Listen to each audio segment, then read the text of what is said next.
আমরা এই মিটিংগুলো নিয়ে পর্যালোচনা বসেছিলাম, আমরা পর্যালোচনা করেছি, আমরা বুঝতে পেরেছি আমাদের কর্মসূচি এবং আমাদের বক্তব্যকে জনগণ গ্রহণ করেছে, জনগণের মধ্যে আশাবাদ তৈরি হয়েছে এবং জনগণ এবং আমাদের কর্মীদের মধ্যেও সংহতি বেড়েছে। আমরা আশা করি এটা অব্যাহত থাকবে।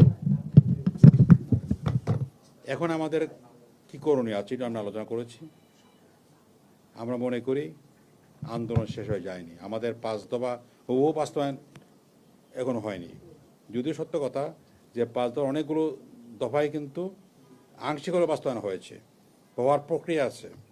শুধু একটি বিষয়ে আমরা চেয়েছিলাম গণভোটটা আগে হোক, বাস্তবায়ন আমরা চেয়েছিলাম, কিন্তু গণভোটটা সরকার ঘোষণা করেছে যে নির্বাচন ওনারা করবেন, ওনাদের সামর্থ্যের বাইরে আপাতত নেই।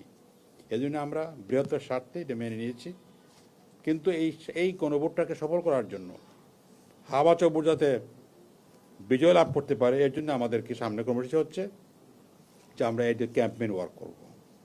সেখানে সব শীর্ষ নেতারা ছিলেন। সেখানে বলা হয়েছে এটা একটা আন্দোলনের প্ল্যাটফর্ম, একসাথে আমরা আন্দোলন করছি 5 দফার ভিত্তিতে, এটা কোনো নির্বাচনী জোট নয়। তো সেভাবে আমরা কর্মসূচি পালন করে আসছি। তাহলে নির্বাচনটা কীভাবে হবে সেটা আমরা আগে স্পষ্ট করেছি, আজকে আবারও স্পষ্ট করছি। আপনারা তো প্রশ্ন করেছেন, আমরা বলেছি 1 বক্স পলিসি, অর্থাৎ এক আসনে 8 দলের মনোনীত একজন ক্যান্ডিডেট থাকবে, যেটা সমঝোতার ভিত্তিতে নির্ধারিত হবে। যেখানে 8 দলের একজন ক্যান্ডিডেট থাকবে, 8 দলের অন্য কোনো দল সেখানে ক্যান্ডিডেট দিবে না।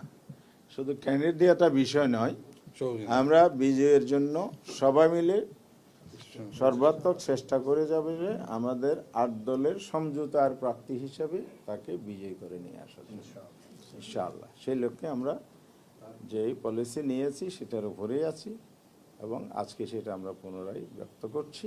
এভাবে আগামী কাল থেকেই আমরা সেই প্রার্থী বাছাইয়ের কাজটার হোমওয়ার্ক শুরু করব ইনশাআল্লাহ। একই দিনে গণভোটটা সরকারি সিদ্ধান্ত। একই দিনে গণভোটের ব্যাপারে আমরা তফসিল ঘোষণার পরে ফাইনালি বুঝতে পারবো সরকার আসলে শিডিউলটা কীভাবে দিচ্ছে। সুতরাং আমাদের দাবি এখনও আছে। আজকেও আমরা নির্বাচন কমিশনে গিয়ে একই দাবি জানিয়েছি। সম্ভব অসম্ভব সময় আছে নাই এটা সরকার চিন্তা করবে, কিন্তু আমাদের দাবির উপর আমরা এখনও আছি। তো ফাইনালি বক্তব্য দিতে হলে তফসিলের জন্য অপেক্ষা করব।